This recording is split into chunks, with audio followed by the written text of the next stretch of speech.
আমরা আগেই বলেছি স্বয়ম্ভব মনুর 3 কন্যা আর 2 পুত্র। 2 পুত্রের মধ্যে বড় পুত্রের নাম হলো প্রিয়ব্রত আর ছোট পুত্রের নাম হলো উত্তানপাদ। বড় পুত্র যখন প্রিয়ব্রত নারদ মুনির কাছ থেকে দীক্ষা নিয়ে চলে গেলেন বনে তপস্যা করতে, তখন স্বয়ম্ভব মনু ছোট পুত্র উত্তানপাদকে রাজগদ্দিতে বসালেন, রাজা করলেন। তারপরে ছেলেকে বিবাহ দিলেন। উত্তানপাদ বিবাহ করলেন। প্রথম বিবাহের যে স্ত্রী তার নাম ছিল সুনীতি।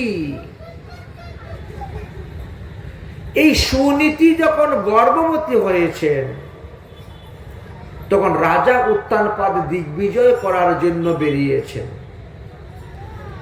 দিগ্বিজয় করতে করতে করতে করতে তিনি এক স্থানে গিয়ে এক রাজাকে পরাজিত করার পরে সেই রাজকন্যাকে তিনি হরণ করে নিয়ে আসলেন। ওই রাজকন্যার নাম ছিল সুরুচি। রাজাদের একটা নিয়ম আছে, ক্ষত্রিয় ধর্ম, প্রথম স্ত্রীর অনুমতি না নিয়ে দ্বিতীয় স্ত্রী বিবাহ করা যাবে না। প্রথম স্ত্রী অনুমতি দিলেই দ্বিতীয় স্ত্রীকে বিবাহ করা যায়। এই জন্য তিনি বিবাহ না করে ওই কন্যাকে রথের মধ্যে করে নিয়ে এসেছেন রাজবাড়িতে। তো সৈন্যগণ রাজার জয়ধ্বনি দিচ্ছেন, রাজা দিগ্বিজয় করে বাড়িতে এসেছেন। যার কারণে সুনীতি তখন রাজাকে স্বাগত জানিয়ে গৃহে আনার জন্য আরতি নিয়ে গেছেন। আরতি করে রাজাকে গৃহে নিয়ে আসবেন। এই দৃশ্য দেখে সুরুচি বলছে, মহারাজ, এই রমণীকে যে আপনাকে আরতি করতেছে? উত্তানপাদ বলছেন, ইনি হলেন আমার সহধর্মিনী, আমার ধর্মপত্নী সুনীতি। আপনি বিবাহিত? ওটা তো আমি আগে জানতাম না। যদি জানতাম আপনি বিবাহিত, তাহলে আমি আপনার সঙ্গে আসতাম না। আমি সতীনের ঘর করব না। আমাকে এখনই ছেড়ে দাও। আমি গলায় ফাঁসি দিয়ে মরে যাব, জলে ডুবে মরে যাব, বিষ খেয়ে মরে যাব, তাও সতীনের ঘর করব না।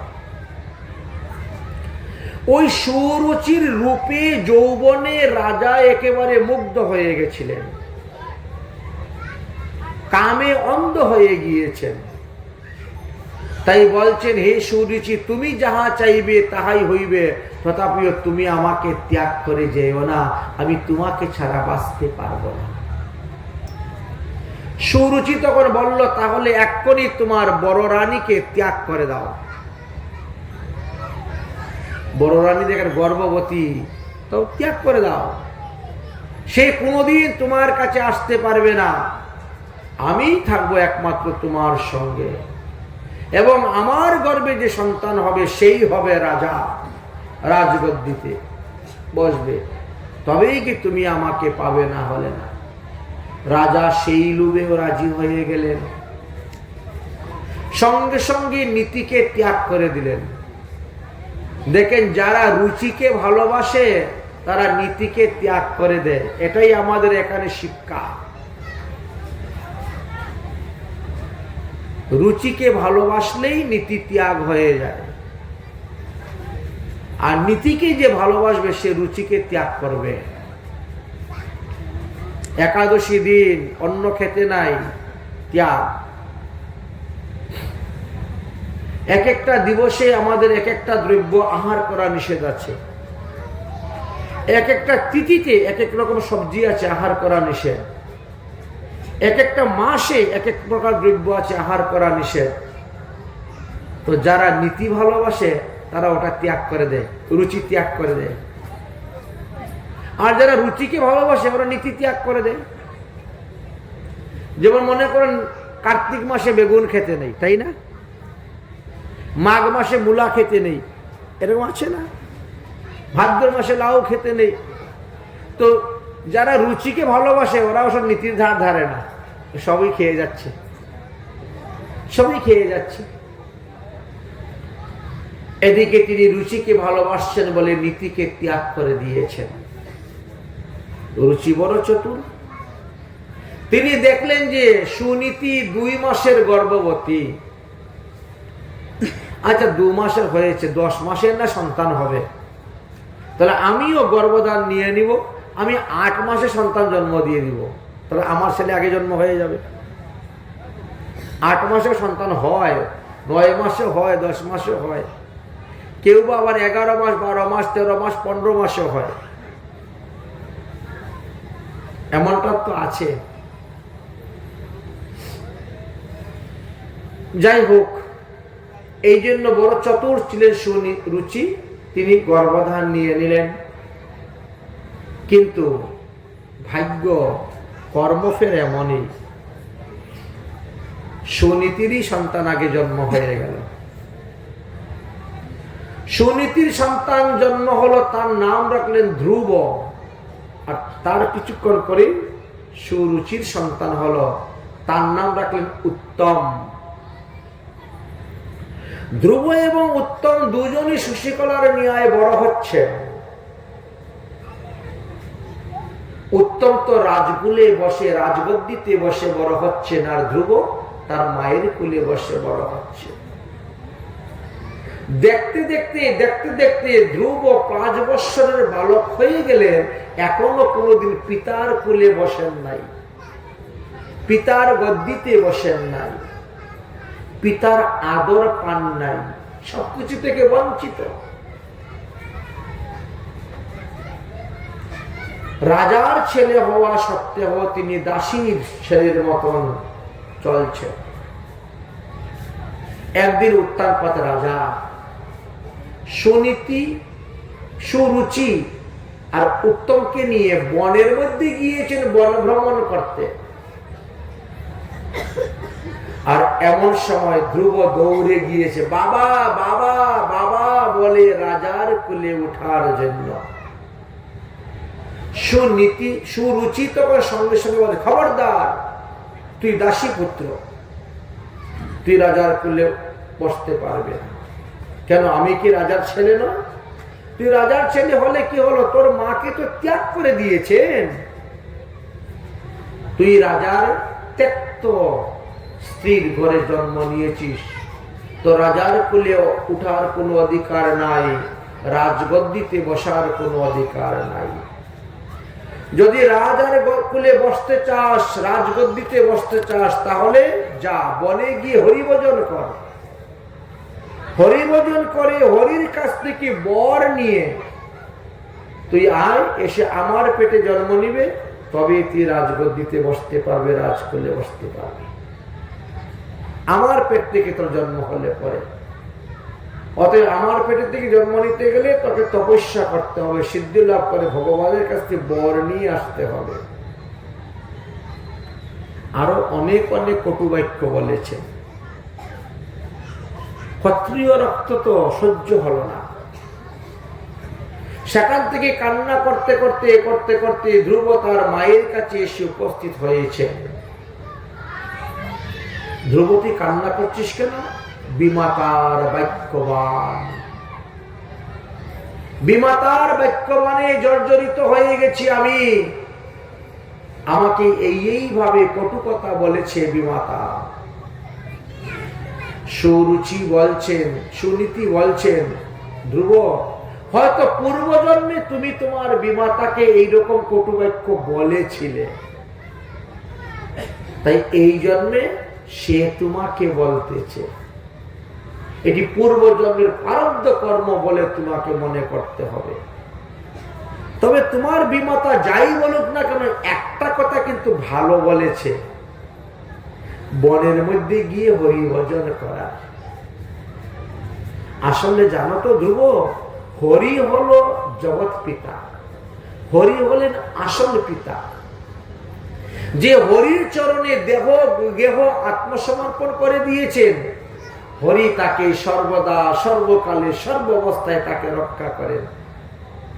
হরি তোমার আসল পিতা। যাও, হরির কুলে যদি একবার তুমি বসতে পারো, তাহলে তোমার এই মনুষ্য জন্ম সফল, ধন্য তোমার মনুষ্য জন্ম। এত নকল পিতা উত্তানপাদ রাজা, নকল পিতার কোলে বসার চাইতে আসল পিতার কোলে বসা অতি উত্তম। যাও বাবা, আমার আশীর্বাদ তোমার উপরে আছে, তবে যাওয়ার আগে বিমাতার চরণে প্রণাম করে আশীর্বাদ নিয়ে যাও বলে হরিভজন কর। ধন্য ধন্য ধ্রুবের মা সুনীতি, তিনি পুত্রকে হরিভজনের জন্য অনুমতি দিলেন, পাঠাইয়া দিলেন। ধ্রুব গেলেন, গিয়ে প্রণাম করলেন। সুরুচিকে প্রণাম করা সত্ত্বেও সুরুচির মনের ভাব পরিবর্তন হলো না। তিনি মনে করলেন ভালোই হলো, আমার ছেলে এখন ছেলে সম্পূর্ণ রাজ্য পাবে, রাজ্যকে দুই ভাগ করতে হবে না, দুই ছেলেকে দিতে হবে না। বনে যাবে হরিভজন করতে, ওখানে বাঘ সিংহরা খেয়ে নিবে, শেষ। 5 বছরের বালক কি প্রতিকার করবে? রওনা হয়ে গেছে। ধ্রুব যখন রাজবাড়ির থেকে বেরিয়ে চলে গেল, তখন রাজলক্ষ্মী আর সহ্য করতে পারলেন না। রাজলক্ষ্মী তখন বৈকুণ্ঠে গিয়ে উপস্থিত হয়েছেন নারায়ণের কাছে। হে প্রভু, তোমার ভজন করার জন্য উত্তরপাদ রাজার ছেলে ধ্রুব যাচ্ছে, তাকে তুমি কৃপা করো, তাকে তুমি সর্ব অবস্থায় সর্বকালে সর্বদা রক্ষা করো আপদ বিপদ থেকে। রাজলক্ষ্মী এমনই অনুরোধ করলেন। তখন নারায়ণ নারদমুনিকে বললেন, নারদমুনি তুমি যাও ধ্রুবের কাছে গিয়ে বুঝাও। দেখো, দীক্ষা গ্রহণ না করলে তো আমাকে সে পাবে না,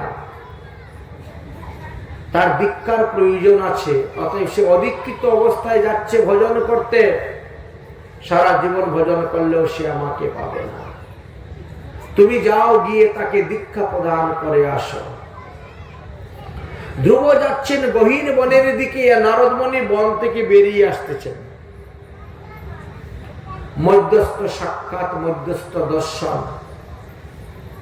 নারদমুনিকে দর্শন করে ধ্রুব দণ্ডবত প্রণাম করলেন সাধু বাবা জ্ঞানে।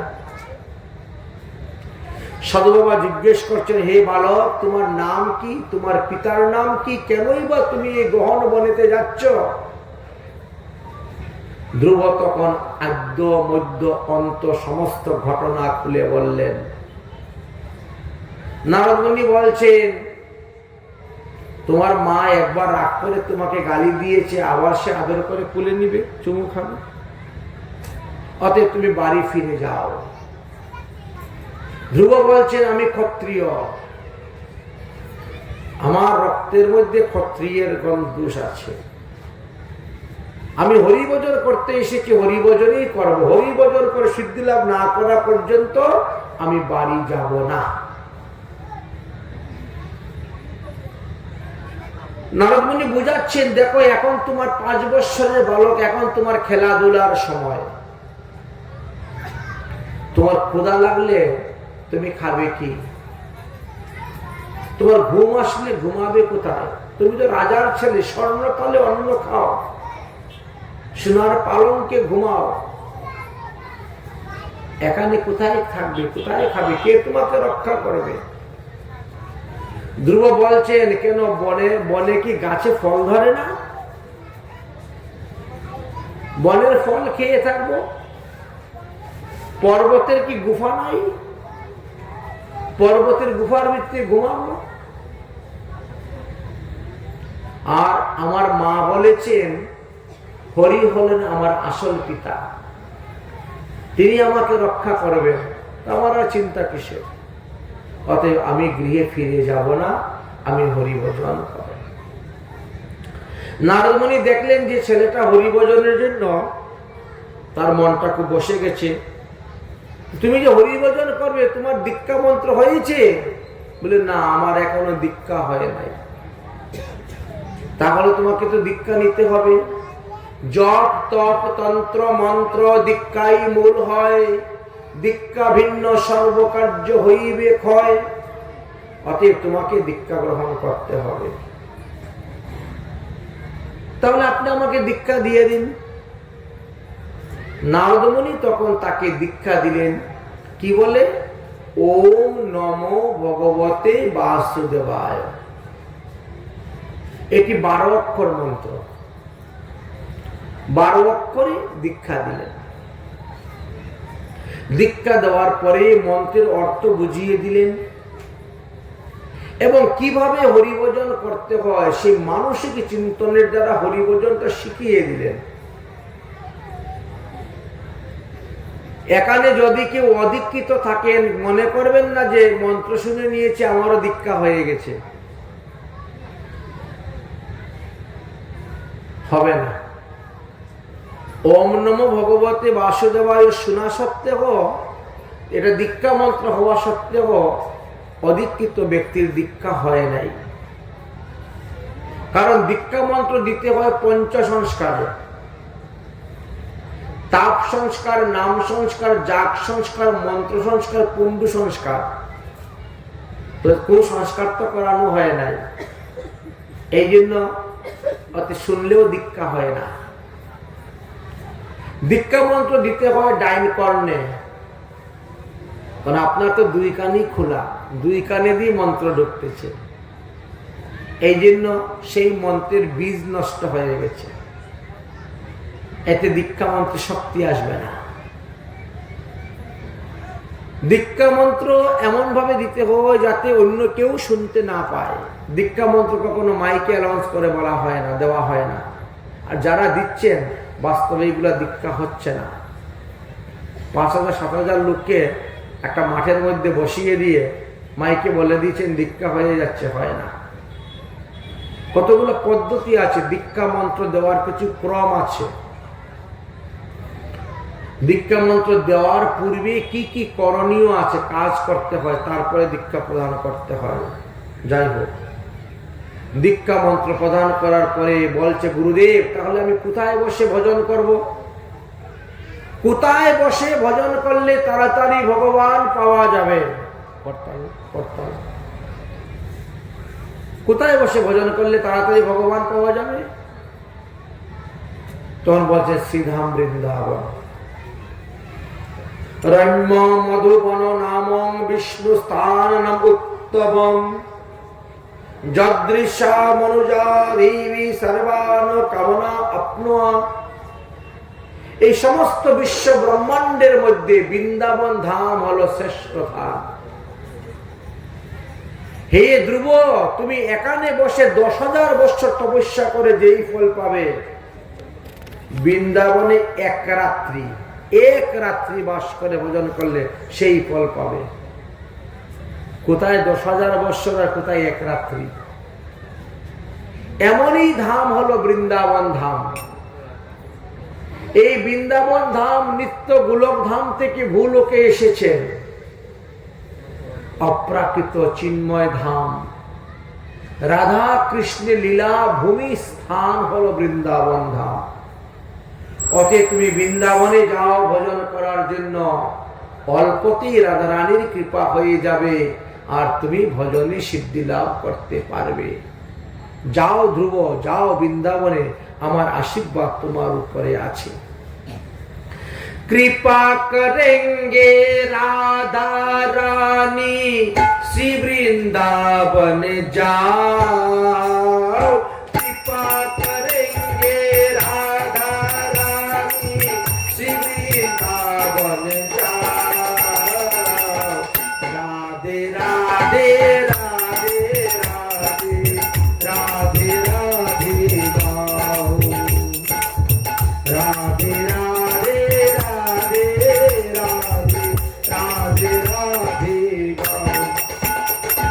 कृपा करेंगे राधा रानी श्री वृंदावन जाओ। कृपा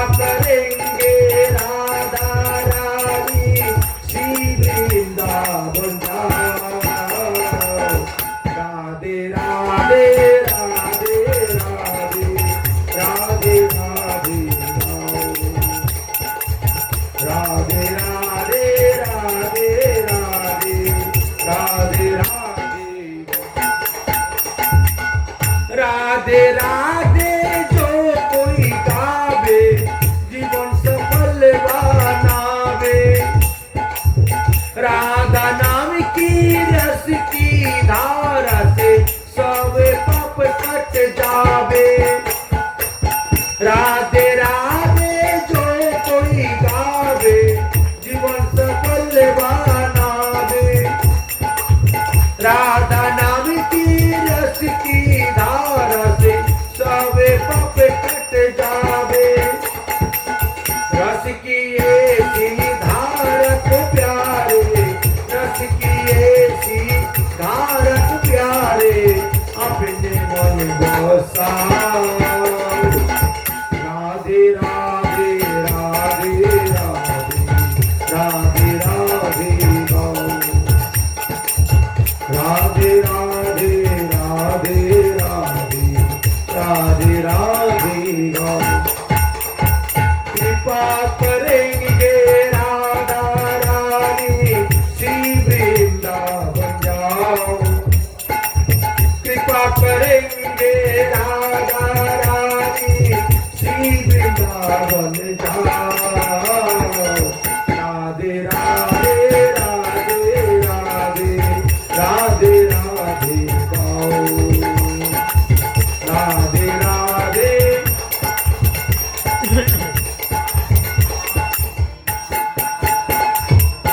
श्री राधा की नाम की महिमा सुन ले अब तो प्राणी। श्री राधा की नाम की महिमा सुन ले अब तो प्राणी। राधा नाम से पार उतार गयो पापी और ज्ञानी। राधा नाम से पार उतार गयो पापी और ज्ञानी। झूम झूम के राधा नाम को, झूम झूम के राधा नाम को मस्ती में तुम गाओ।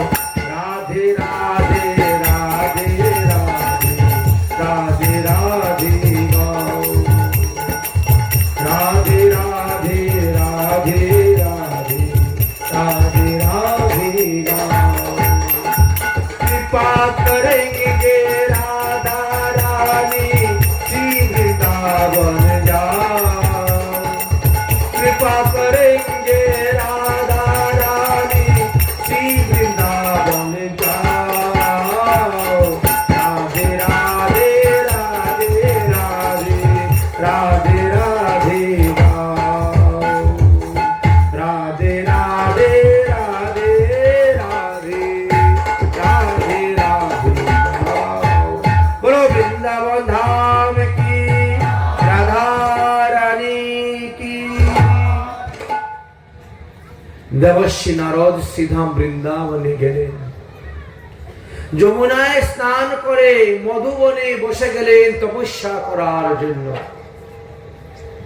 এই মধুবন হলো বৃন্দাবনের 12টি বনের মধ্যে প্রথম বন, 1 নম্বর বন। সেখানে মধু দৈত্যকে বধ করেছিলেন ভগবান। আর মধু দৈত্যকে বধ করে ভগবান মথুরাপুরী নাম দিয়ে ওখানে রাজ্য স্থাপন করেছিলেন। পরবর্তী সময়ে মধু দৈত্যের পুত্র নাম ছিল লবণাসুর। এই লবণাসুর ওখানে রাজত্ব করতেন। ভগবান রামচন্দ্র এই লবণাসুরকে বধ করার জন্য শত্রুঘ্নকে পাঠিয়েছিলেন। শত্রুঘ্ন এসেছিলেন আর তিনি ভূতেশ্বর মহাদেবকে স্থাপন করে তার কাছ থেকে পূজা করে আশীর্বাদ নিয়ে লবণাসুরকে বধ করেছিলেন যুদ্ধে। তারপরে তিনি মথুরায় রাজধানী স্থাপন করে রাজ্য পরিচালনা করেছিলেন।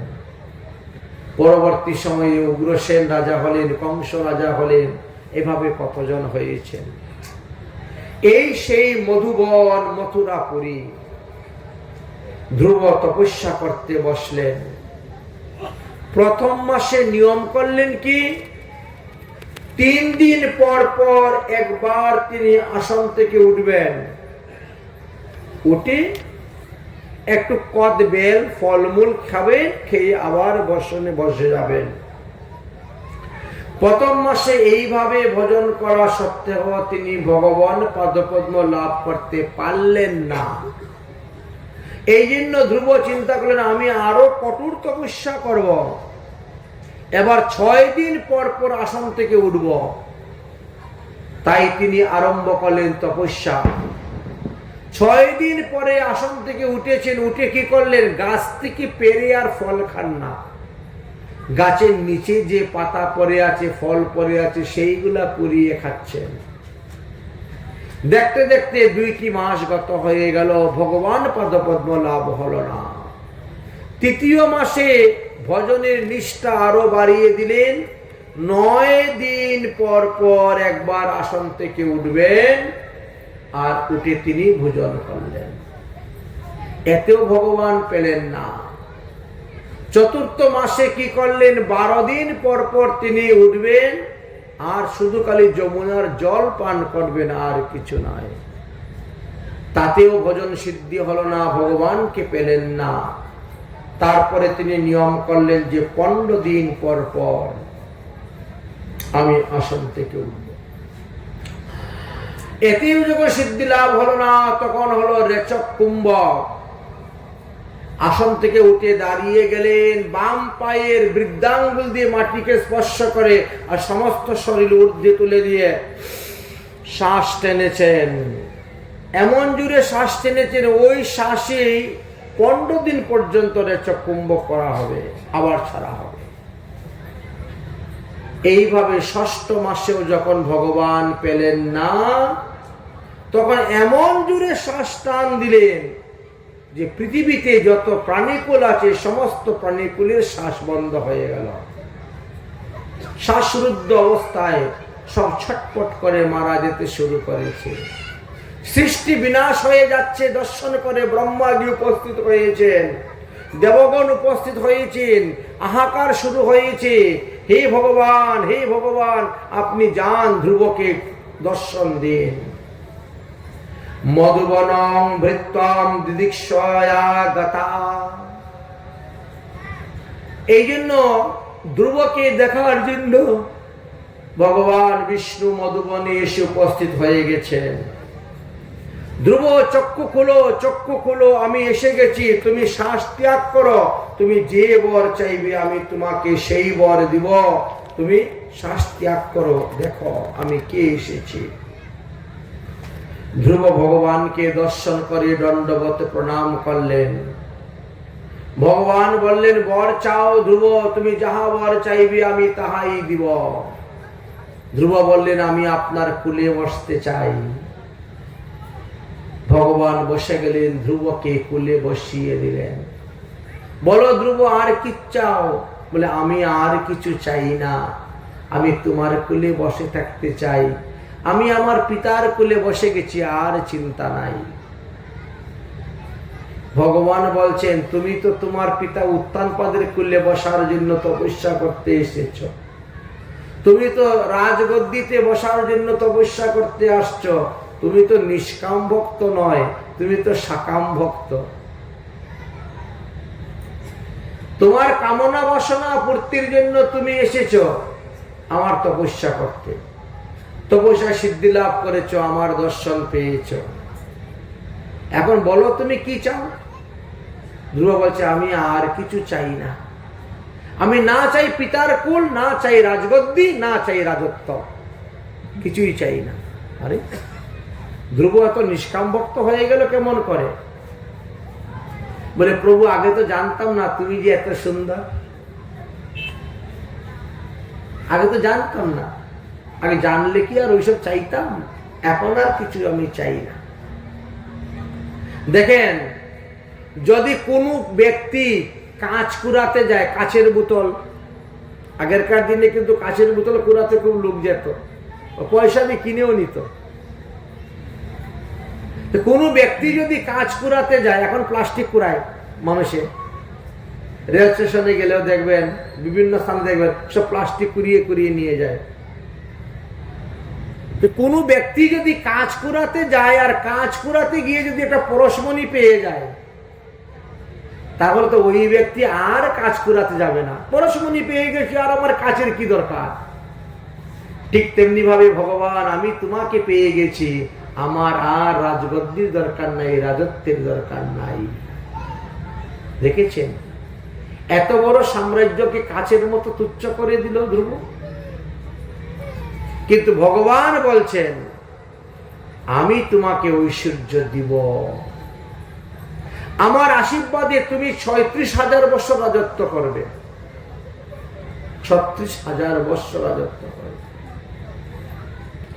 আমার আশীর্বাদে তুমি 2টি বিবাহ করবে, সন্তানাদি লাভ করবে।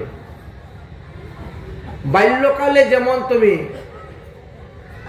যমুনার তীরে বসে ভজন করে আমাকে পেয়েছ, বৃদ্ধকালেও ঠিক তেমনি ভাবে গঙ্গার তীরে বসে ভজন করে তুমি আমাকে পাবে। আমি তোমার জন্য এমন একটা দিব্য স্থান তৈরি করে রাখব, যে স্থান সপ্তর্ষিরা পরিক্রমা করবে, চন্দ্র সূর্য তারা নক্ষত্র পরিক্রমা করবে। তোমার নাম অনুসারে আমি ওই স্থানের নাম দেব ধ্রুবলোক, বানিয়ে রাখব তোমার জন্য। ধ্রুব বলছে আমার সৎমা আর সৎমার ঘরের ভাই আমাকে বাঁচতে দিবে না, এরা সর্বদা আমার সঙ্গে শত্রুতা করে। ভগবান বলছেন চিন্তা করিও না, প্রতিটা মানুষকেই তার কর্মের ফল ভোগ করতে হয়। তোমার সৎমার ঘরের ভাই যে উত্তম, সে বনে যাবে শিকার করতে, এক যজ্ঞের সঙ্গে যুদ্ধ হবে, সেই যজ্ঞের হাতে সে মরে যাবে। তোমার বিমাতা তোমাকে কষ্ট দিয়েছে, সে যখন উত্তমকে খোঁজার জন্য বনেতে যাবে, ওখানে আগুন লেগে যাবে, দাবানলে পুড়ে মরে যাবে। কর্মফল তো ভোগ করতেই হবে। এইভাবে ভগবান আশীর্বাদ দিয়ে বর দিয়ে চলে গেলেন। অতঃপর ধ্রুব বাড়ি ফিরে আসলেন। ধ্রুব যুবরাজ পদে অবস্থান করলেন। তারপরে ধ্রুব বড় হলেন, বিবাহ করলেন। প্রথম স্ত্রীর নাম ছিল তিনার ভূমি। ভূমির গর্ভেতে উৎকল এবং বৎস নামে 2টি পুত্র জন্ম হয়েছিল। দ্বিতীয় বিবাহ করেছিলেন ইলা। ইলার গর্ভতে উৎকুচ আর নামে 1 পুত্র এবং 1টি কন্যা সন্তান জন্ম নিয়েছিল। তারা সবাই রাজগদ্দিতে থাকতেন, রাজ্য অবস্থান করতেন। এই সত্যযুগের শ্রেষ্ঠ মানুষ হলেন ধ্রুব। ধ্রুব মহারাজ যখন দেখলেন ছেলেগুলো বড় হয়ে গেছে, তখন তিনি পুত্রদের নিকটে রাজ্যভার অর্পণ করে দিয়ে তিনি বনে চলে গেলেন তপস্যা করার জন্য। ধ্রুব সর্বদা নিত্য কর্ম করতেন। তপস্যা করতে করতে সিদ্ধি লাভ হয়ে গেছে। এবার বৈকুণ্ঠ হইতে বিমান এসেছে ধ্রুবকে নিয়ে যাওয়ার জন্য। যম মহারাজ তখন মৃত্যুদেবকে পাঠালেন, হে মৃত্যুদেব যাও, তুমি যাও, তুমি গিয়ে স্পর্শ করলে পরে ধ্রুবের এই পঞ্চভৌতিক দেহ এখানে পড়ে থাকবে, আর সিদ্ধ দেখে তিনি বিমানে বসে ধ্রুব লোকে চলে যাবেন। মৃত্যুদেব এসে উপস্থিত হয়েছেন। ধ্রুব, আমি তোমাকে স্পর্শ করব? কে আপনি? আমি মৃত্যুদেব। আমি যখন যাকে স্পর্শ করি তখন সেই মারা যায়। দাঁড়ান দাঁড়ান, এখন আপনি আমাকে স্পর্শ করবেন না, আজকের নিত্যকর্ম আমার এখনো বাকি আছে, আপনি বসে থাকুন। আমার নিত্যকর্ম শেষ হওয়ার পরে আমি যখন বলবো তখন আপনি আমাকে স্পর্শ করবেন। দেখেন তপস্যা করে কতটা সিদ্ধি লাভ করেছে। মৃত্যুকে পর্যন্ত তিনি বসিয়ে রেখে দিয়েছেন, মৃত্যুদেব বসে থাকো, এখন না, আমার নিত্যকর্ম সমাপ্ত হোক। ধ্রুব জানেন যে আজকে আমার শেষ দিন, অতএব আজকে একটু ভালো করেই ঠাকুরের সেবা পূজা করি, একটু নামধাম করি, একটু রান্না বান্না করে ভগবানকে ভোগ দিই ভালো করি। তিনি জানেন যে আজকে আমার অন্তিম দিবস, এই জন্য সেবা করেই যাচ্ছেন, সেবা করেই যাচ্ছেন। এই বিমান এসে উপস্থিত। ধ্রুব, আসো, বিমানে বসো, তোমাকে নিয়ে যাব ধ্রুব লোকে।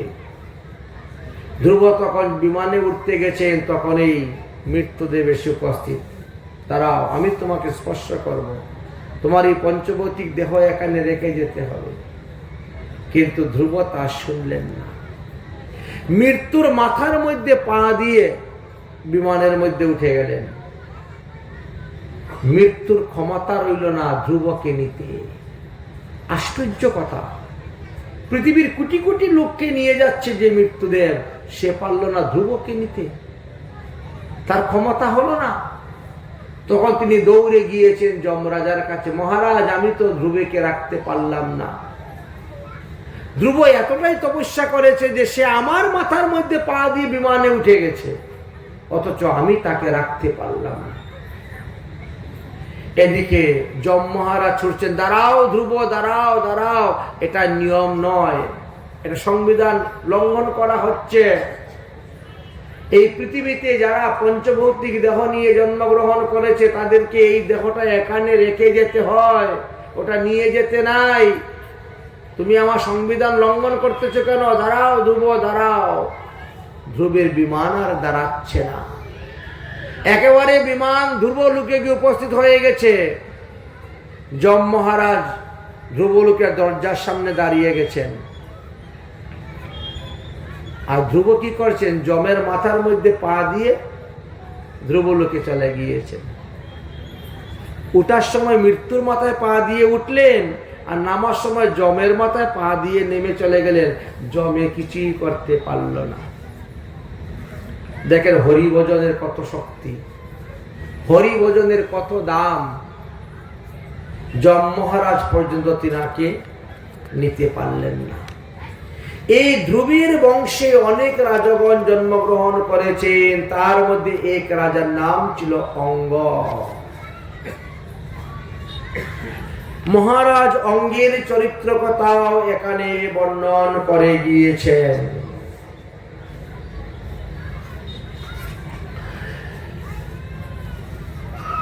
সেই বংশতে জন্মগ্রহণ করেছেন। তারপরে বেন রাজা। বেন রাজা অত্যন্ত দুষ্ট প্রকৃতির ছিলেন। নিজেকে তিনি ভগবান বলে মনে করতেন। সাধুগুরু বৈষ্ণবকে কোনো সম্মান দিতেন না, ইজ্জত করতেন না। কোনো দেবদেবীকেও না পূজা করতেন না। যার ফলে পঞ্চদেবতা, পঞ্চযজ্ঞের দেবতা তিনার উপরে ক্রোধিত ছিলেন। দুষ্ট লোকের সঙ্গ করতে করতে তিনি এমনই দুষ্ট হয়েছিলেন যে তার মধ্যে কোনো ন্যায় নীতি শিষ্টাচার বলতে কিছুই ছিল না। মুনি ঋষিগণ এই জন্য তাকে বুঝাইবার জন্য আসলেন যে ধ্রুবের বংশে জন্মগ্রহণ করে তুমি এইরকম চলতেছো, এটা উচিত নয়।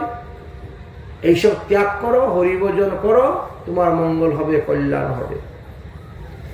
কিন্তু বুঝাইবেন কি? ও আরো উল্টা মুনি ঋষিকে বুঝাতে চায়। মুনি ঋষিরা যখন দেখলেন যে আমাদের কথা সে শুনে না, আমাদের কথা সে মানতেছে না, আর এইরকম পাপী রাজা দেশে থাকলে প্রজাদের সুখ হবে না। প্রজাদের সুখ তো তখনই হয় যখন ধার্মিক রাজা থাকে। অধার্মিক রাজা যদি রাজ্য চালায় তাহলে সেখানে প্রজাদের সুখ নেই। এই জন্য ঋষিগণ হুঙ্কার করে অভিসম্পাদ দিলেন। সেই অভিসম্পাদে বেন রাজা মারা গেল। ঋষিরা চলে গিয়েছেন। এখন রাজ্যেতে রাজা নাই, অরাজকতা শুরু হয়ে গেছে আরো বেশি। দিনের বেলায় চুরি ডাকাতি হতে শুরু হয়েছে। রাজা নাই তো শাসন করবে কে? মহাবিপদে পড়া গেল। ঋষিগণ তখন আবার আসলেন, ফিরে এসে বেনের মাকে জিজ্ঞাসা করলেন, তোমার ছেলের দেহ কি করেছ? বলে, দাহ তো সংস্কার করি নাই, দাহ সুগন্ধি তেলের মধ্যে ডুবিয়ে রেখে দিয়েছিলাম। বলে, তাহলে বের করো। ঋষিরা মন্ত্রপুত করে এবার তার শরীরকে মন্থন করতে শুরু করলেন। প্রথমে খব্রাকৃতি এক ব্যক্তি উঠল। দেখলেন যে এ সমস্ত পাপ থেকে জন্ম নিয়েছে। বেন রাজার শরীরে যত পাপ ছিল পাপ থেকে জন্ম নিয়েছে, অতএব একে দিয়ে রাজত্ব চালানো যাবে না। অরে নিষাদ, যা তুই জঙ্গলে। সেই থেকে নিষাদ জাতি হয়ে গেল, যারা জঙ্গলের মধ্যে থাকেন, জঙ্গলেই রাজত্ব করেন, জঙ্গলেই ঘুরে বেড়ান। তারপরে বেন রাজার হাত দুইটা মন্থন করতে শুরু করেছেন আর বৈদিক মন্ত্র উচ্চারণ করতে শুরু করেছেন। এতে কি হলো, বেন রাজার দক্ষিণ হস্ত হইতে নারায়ণের অংশ সম্ভূত পৃথু রাজা জন্মগ্রহণ করলেন, আর বাম অঙ্গ হইতে, বাম হাত হইতে জন্মগ্রহণ করলেন অর্চি, লক্ষ্মীর অংশ হইতে। এবার দুজনকে বিবাহ করিয়ে দিলেন, রাজগদ্দিতে বসালেন, রাজ্য অভিষেক করলেন। এবার পৃথু মহারাজ সমস্ত মানুষকে উপদেশ দিয়েছেন, হে তোমরা শ্রী গোবিন্দ ভজন করো, হরি ভজন করো, উপদেশ দিতে শুরু করেছেন। পৃথু এবং অর্চি দুজনের মিলিত হওয়ার পরে অনেক সন্তানাদি তাদের বংশে জন্মগ্রহণ করেছিল। পৃথু রাজাকে দেখার জন্য সমস্ত মুনিগণ ঋষিগণ এসেছিলেন। পৃথুকে এক একজন দেবতারা এক একটা দ্রব্য দান করেছিলেন, কারণ তিনি ভগবানের অংশ অবতার। এই জন্য ভগবতী জ্ঞানী তিনাকে স্তুতি করেছিলেন সমস্ত দেবগণ। একবার সমস্ত প্রজাগণ একত্রিত হয়ে এসে বললেন, হে মহারাজ, আমরা যেই পরিমাণে পরিশ্রম করি সেই পরিমাণের ফসল ভূমিতে উৎপন্ন হয় না, তাহলে ফসলগুলো যায় কোথায়? পৃথিবী দেবী নিজের বক্ষের মধ্যে গ্রাস করে রেখে দিচ্ছেন। তাই পৃথিবী দেবীকে বধ করার জন্য তিনি যখন তৈরি হলেন, তখন পৃথিবী দেবী তখন বলছেন, তুমি আমাকে বধ করিও না রাজন, আমি গাভীর রূপ ধারণ করব, আর তুমি উপযুক্ত বৎস নিয়ে এসে দুগ্ধ দহন রূপে তুমি তোমার যা কিছু প্রয়োজন তা নিয়ে যাও, তথাপিও তুমি আমাকে বধ করিও না। আর কিছুদিন পরে মহাপ্রলয় হয়ে যাবে, প্রলয়ে পৃথিবী ডুবে যাবে, তাই আমি খাদ্যশস্যের বীজ সংগ্রহ করে রাখতেছি ভবিষ্যতের জন্য, অতএব তুমি আমাকে বধ করিও না। পৃথু মহারাজ তখন স্বয়ংভূ মনুকে বৎস করলেন, আর বৎস করে তেনার প্রয়োজনীয় দ্রব্য সব তিনি গ্রহণ করলেন। পৃথু মহারাজের দেখা দেখি অন্যান্য যারা ছিল সবাই আরম্ভ করলেন এইভাবে দহন করে নিয়ে যেতে শুরু করলেন যার যেটা প্রয়োজন। পৃথু মহারাজ বিশ্বজিৎ নামে একটি যজ্ঞ করেছিলেন। সেই যজ্ঞ করার সময় দেবরাজ ইন্দ্র এসে তিনার ঘোড়াকে চুরি করে নিয়ে চলে গেছিল। তখন তিনি ইন্দ্রকে বধ করার জন্য গেলেন, ইন্দ্র তখন ঘোড়া ছেড়ে চলে গেল। এইভাবে একবার নয়, দুবার নয়, তিনবার নয়, বহু রূপ ধারণ করে ইন্দ্র আসতেন ঘোড়া চুরি করার জন্য, যজ্ঞ পূর্ণ না হওয়ার জন্য। অবশেষে পৃথু মহারাজের পুত্র বিজিতাশ্ব তিনি গিয়েছিলেন ইন্দ্রকে বধ করার জন্য, ইন্দ্রের সঙ্গে যুদ্ধ হয়েছে। ইন্দ্র তখন ক্ষমা করতে চাইলেন এবং অর্থদান বিদ্যা শিক্ষা দিয়ে তিনি চলে গেলেন। এইভাবে পিতুর বংশেতে অনেক রাজরাজগণ জন্মগ্রহণ করেছিলেন। পিতু সর্বদা সাধুগুরু বৈষ্ণবের সেবা দিতেন এবং সুদক্ষিণা দিয়ে তিনি যজ্ঞ করতেন। পিতু মহারাজ শেষে তিনার পুত্রদেব রাজ্যভার অর্পণ করে তিনি তপস্যা করতে গেলেন এবং তিনিও তপস্যা করে সিদ্ধি লাভ করে ভগবত ধামে গেলেন। ব্রাহ্মণেভ্য নমস্কৃত্যং নসত্য শ্রুতিভ্য কৃতাকৃত্যং সপ্তজন্মার্জিতং পাপং শ্রুতমাম্ন্য নশ্যতি। এই যে পিতু মহারাজের চরিত্র কথা আমরা আলোচনা করলাম, এই পিতু মহারাজের চরিত্র কথা যিনি শ্রবণ করবে 7 জন্মের সমস্ত পাপ থেকে তিনি মুক্তি লাভ করতে পারেন। এমনই ছিল সেই পিতু মহারাজের মহিমা। অতঃপর পিতু মহারাজের মহিমার পরে বর্ণন করলেন যে ওই বংশে আর কে কে রাজা জন্মগ্রহণ করেছিলেন। এবার বললেন